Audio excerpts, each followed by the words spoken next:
The ore haulers called it grave glass, though the broker hubs on Ceres preferred the more lyrical term frozen starlight. Under a microscope, the substance looked like ordinary ice, laced with pinpoints of color.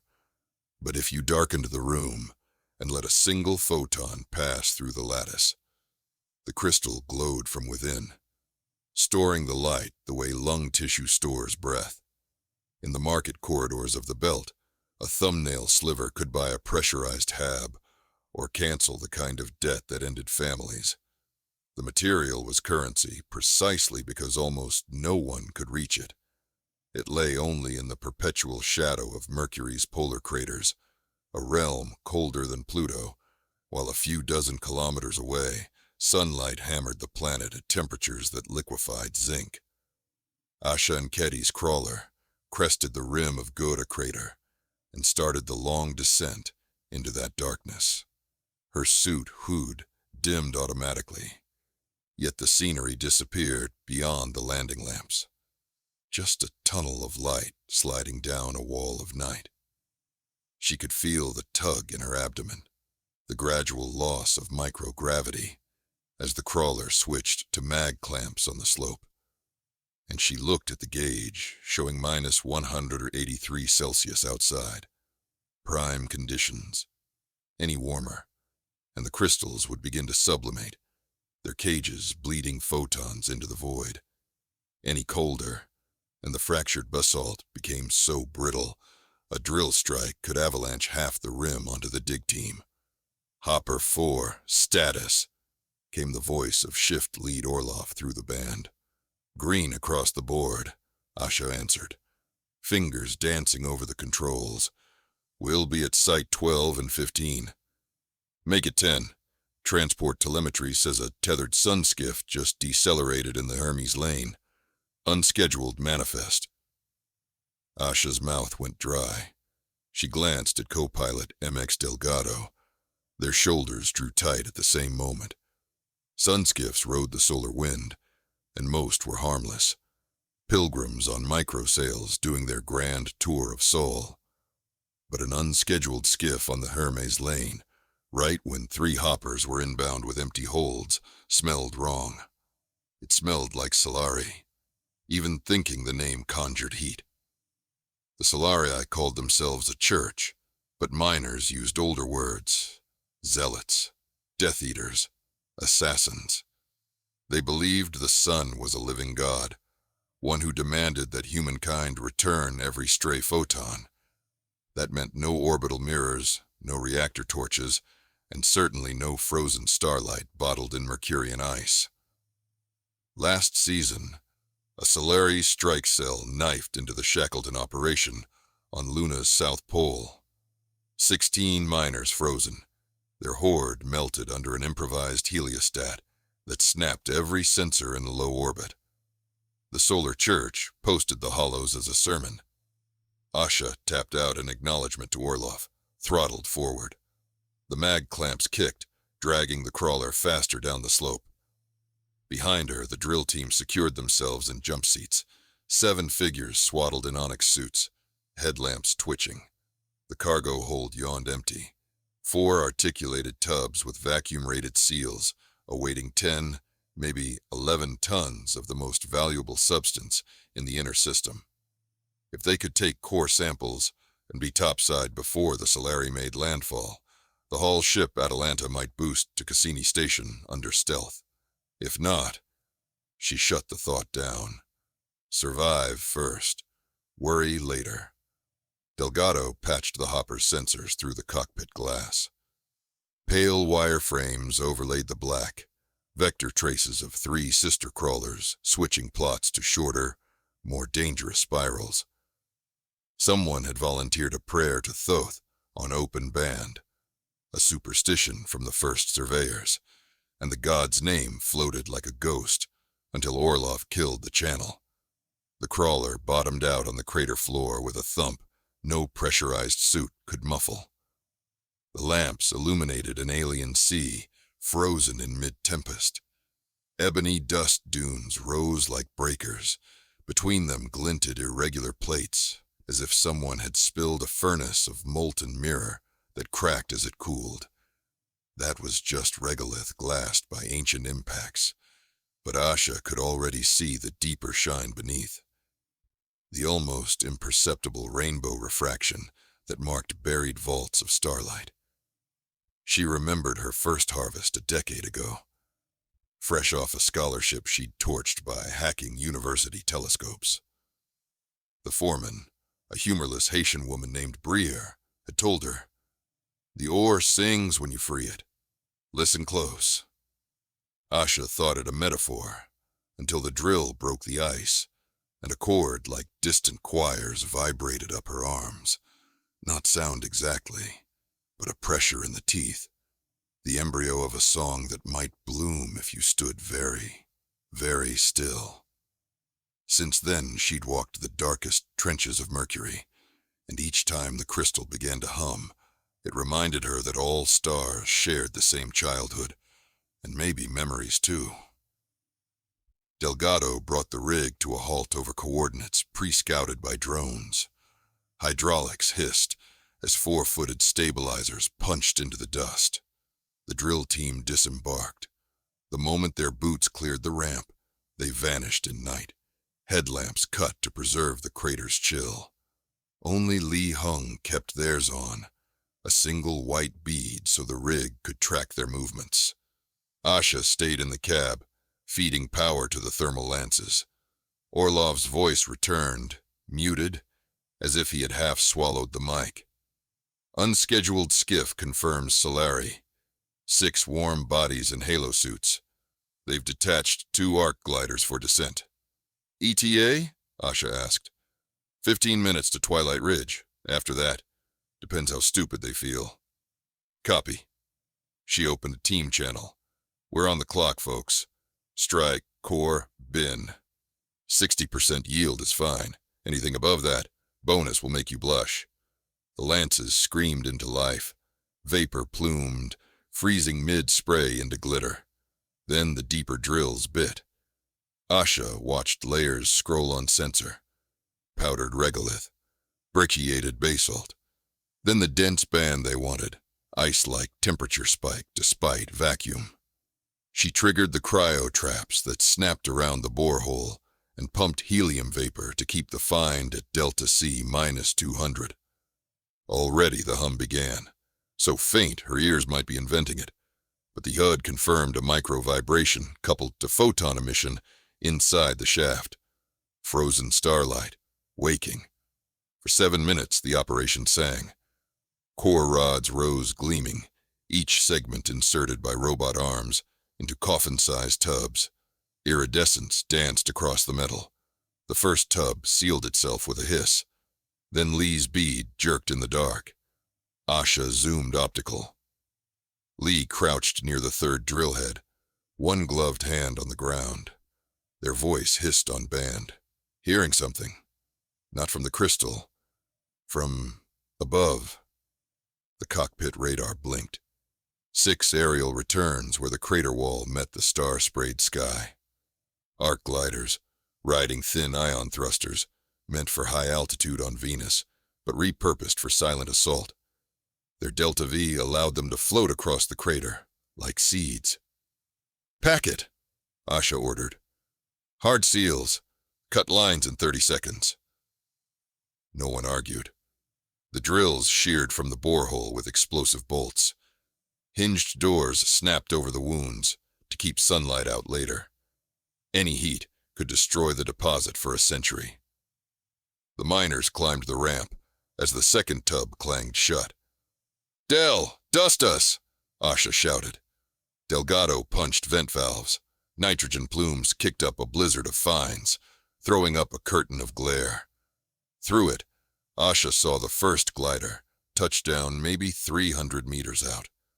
The figure carried a staff that flickered with arc lightning. Sun spear, the Solari called them, though they were just spindles lined with microwave emitters that could fry electronics or brains. A mobile guillotine of invisible fire. The hull shook. Something hammered the port side. Lee, last up the ramp, tumbled face first. Monofilament wire looped their ankle. Bolo shot. Asha leapt from the seat, hauled them in while Delgado slammed the hatch. The wire cut through the ramp lip instead of Lee's suit, tougher than flesh, but not by much. "We're sealed," Asha returned to helm. "Hang on," mag clamps released. The crawler surged forward using wheels this time, its fusion battery screaming to push 40 tons of vehicle, crystal, and crew up a 30-degree slope in micrograv. The external mics registered a rising chorus of static, microwave lash rattling off hull. Far worse would be a focused burst into the battery vents. That could trigger a runaway thermal bloom. She jinked between dunes, keeping to lines of shadow. Thermal map showed the nearest crater wall, 20 kilometers away. Too far. Instead, she flicked to contingency plan Theta. "We head for Shaft 9. Abandon crawler, take emergency catwalk under the caldera." Orloff cut in, voice shaky. "Shaft 9's supports aren't rated for mass transit." "Neither's the afterlife," she said, and killed channel before debate. Behind them, the night burned. One Solari had opened a solemn flare, sunlight in a canister, harvested from orbital mirrors. It painted dunes gold in a radius that grew like dawn. Asha risked a glance. 6 silhouettes pacing the crawler with unnatural ease. Suits tuned for hops rather than trudges. Their spears crackled. "What's our load?" Delgado asked, hugging the nav console like a child. 2.8 tons, a quarter haul, but it's ours." They rammed through a field of ring lenses, man-sized discs, left by a long-dead probe. Glass shattered, spraying shards that caught the flare light like a galaxy. One glider clipped a disc and cartwheeled. Asha almost cheered until the enemy righted themselves, still coming. Heads up beeped. Ahead yawned a depression in the slope, a perfect circle 50 meters across. Shaft 9's excavation collar. The crawler plunged. Grav dropped, then slammed back as the belly sleds hit old rails. Metallic screeches filled cabin. Behind, the Solari stopped at the lip, uncertain. The shaft plunged kilometers under the surface, the realm of geothermal experiments abandoned when an earthquake shifted the mantle. Asha drove straight in, letting the sled catch speed until they were in an almost free fall along the incline. Lights on. Ancient magnesium strips flickered, half dead. The nav map redrew. A labyrinth of access tunnels, some flooded with helium, others canted shut. She marked a segment that emerged near the mining outpost's cargo elevator, if intact. Hull temperature rose. She cursed. The outer paint blistered at 40 Celsius. "They've torched our backside. Can they follow?" "Probably, but not on gliders. The tunnel's too tight." As if on cue, a flare clanged on the roof, fell across windshield. The capsule burst, spewing liquid sunlight. The photonic gel splattered and began eating into the glass, each droplet a star unto itself. Asha fired windshield purge. Jets of nitrogen blasted the gel into sparkling mist that froze before it could ignite cabin air. Even so, sensors showed ablation across 3 centimeters of composite. The rails leveled out, emergency barricades ahead. She cut power. Friction brakes shrieked. The crawler stopped a meter before sheared steel beams. Total distance traveled, 9 kilometers underground in under 8 minutes. Everyone was alive. "Suit up," she ordered. "We portaged the tubs to Beta Tunnel. 2 clicks on foot. Let's pray our friends choose the scenic route." The miners disembarked, manhandling the coffins via mag slings. Each tub weighed 600 kilos, but felt like 60 in 1/12 G. Lee, despite the wire burn, took point. Delgado covered rear with a kinetic carbine loaded subsonic.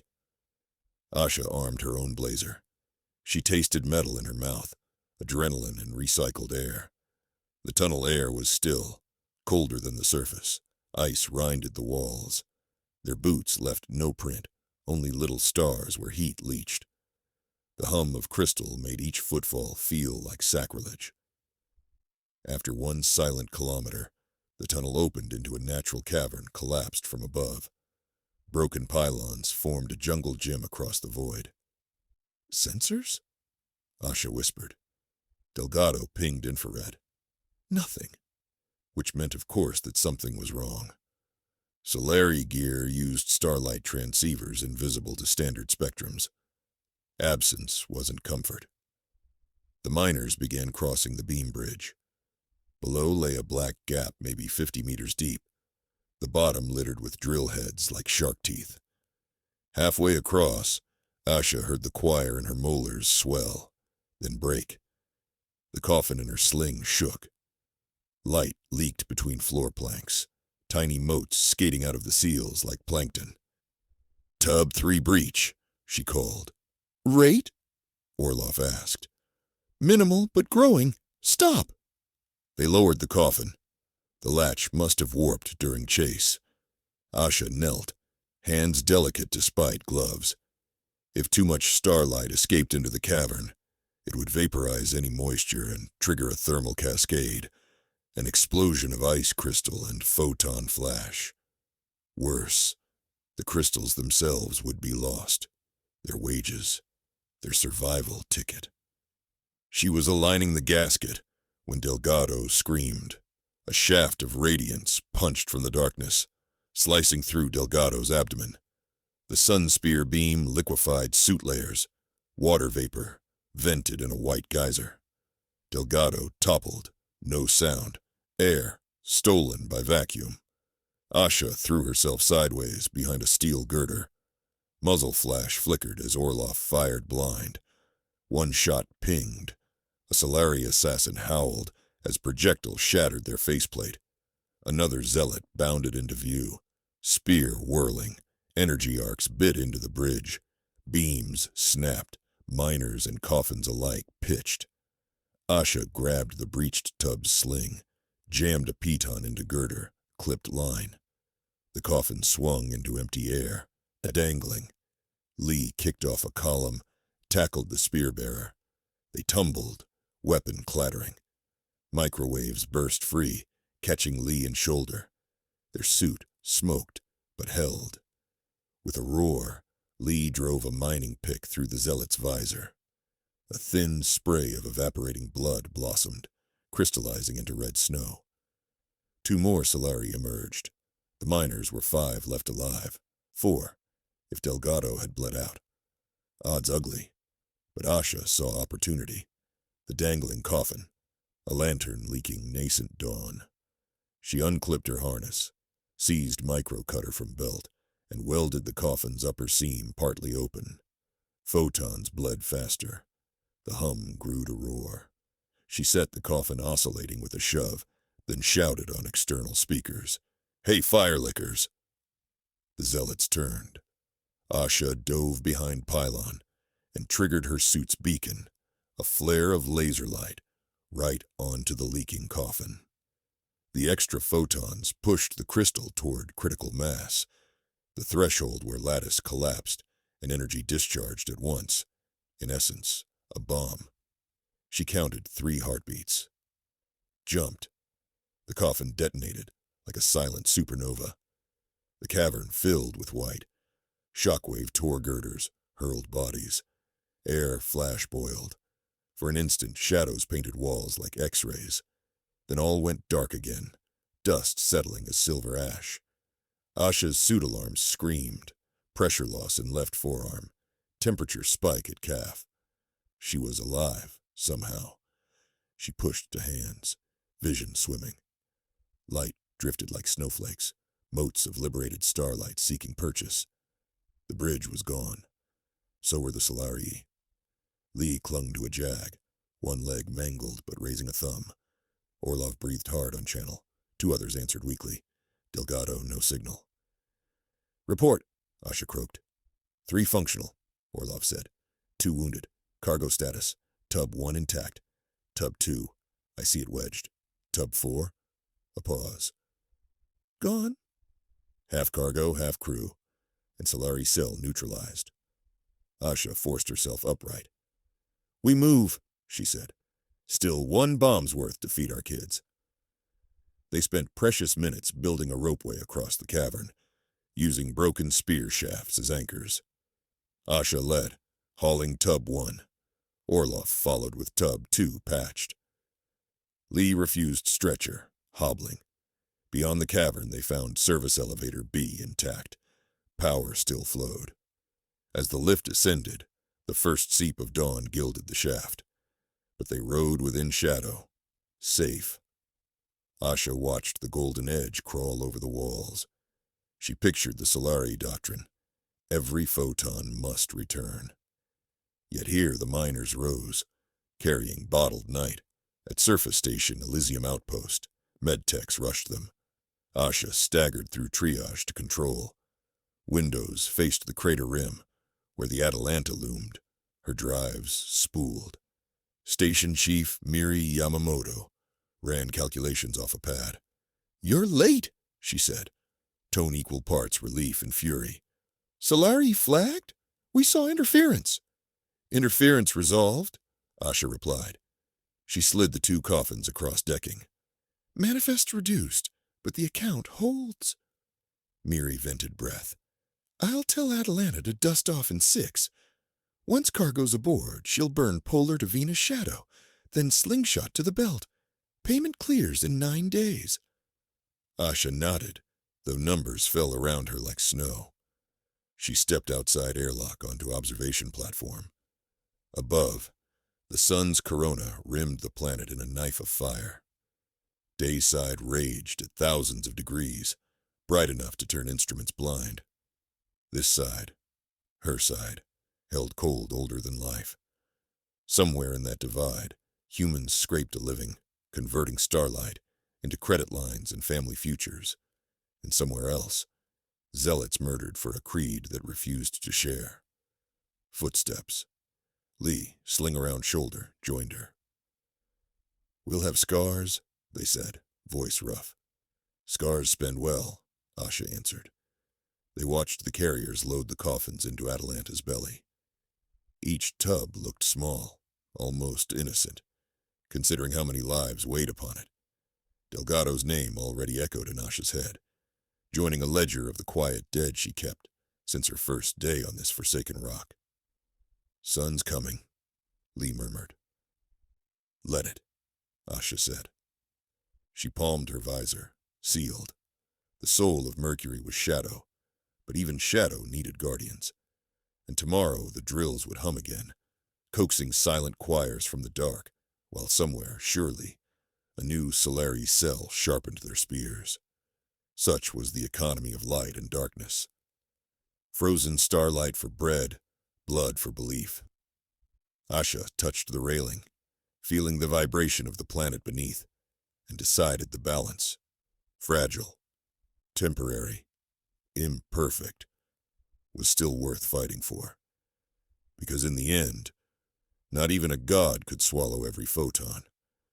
Some stars, like some miners, insisted on shining, even in absolute night.